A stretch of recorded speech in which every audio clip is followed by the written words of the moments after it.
Today we're going to dive into something that's really compelling but also often hidden. It's the whole idea of the invisible child syndrome. It's this quiet role that millions of people play, and it has these huge effects that stretch way, way into adulthood. I mean, really think about it. Have you ever been in a room, maybe even with your own family, and just felt like a ghost? Like your thoughts, your feelings, your needs, they just didn't even register with anyone? Well, that feeling, that's the very core of what we're talking about today. So, what does it actually mean to be an invisible child? Let's break down exactly what we're looking at here. Now look at that word on the slide, role. That's the key. This isn't some kind of personality flaw. It's actually a brilliant, unconscious survival strategy, kind of like a freeze response, If you're a kid in a really chaotic or overwhelming home, you learn fast that the safest thing to do is to just demand nothing, cause zero trouble, and, well, pretty much disappear. This metaphor just hits the nail on the head, doesn't it? It perfectly captures that feeling.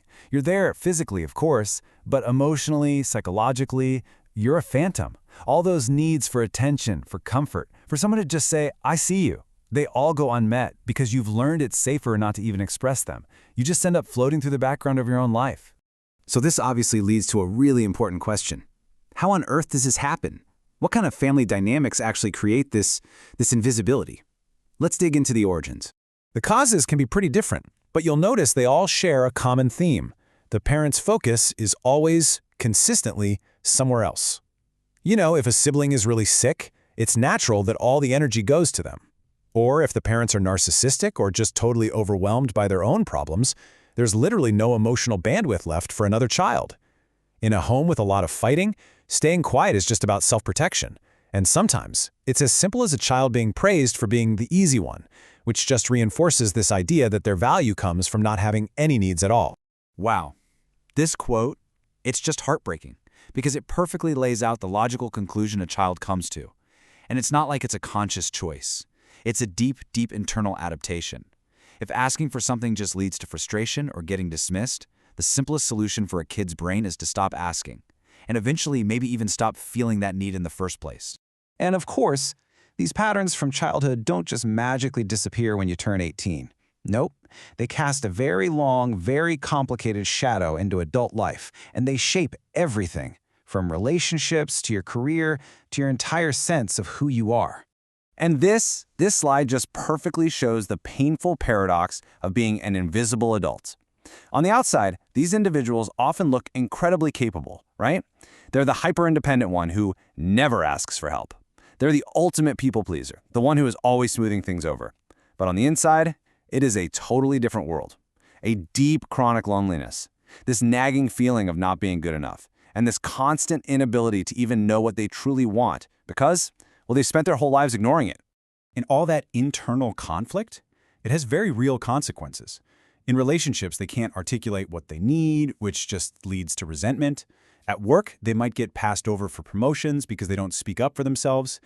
And really, at the very heart of it all, it just chips away at their fundamental belief that they even deserve to take up space in this world.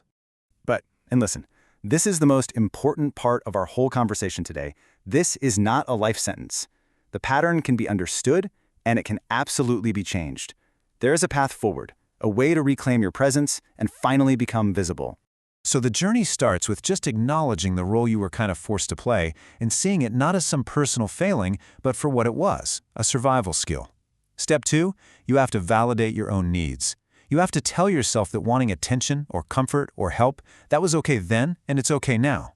Then you practice speaking up. Seriously, it can be as small as saying, I'd actually prefer Italian food tonight, instead of the usual, oh, whatever you want is fine. It's like building a muscle you never knew you had. And finally, you seek out connections where people see you and value you for exactly who you are, not for how little you require from them. At the end of the day, healing from this isn't about suddenly becoming a loud, demanding person. Not at all.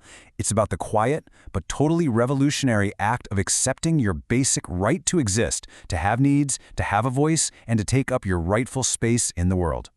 So let's just end with this thought. Now that you can see this pattern, this quiet struggle for visibility, who comes to your mind?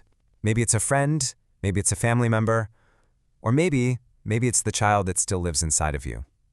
Who in your life, starting today, needs to be truly seen?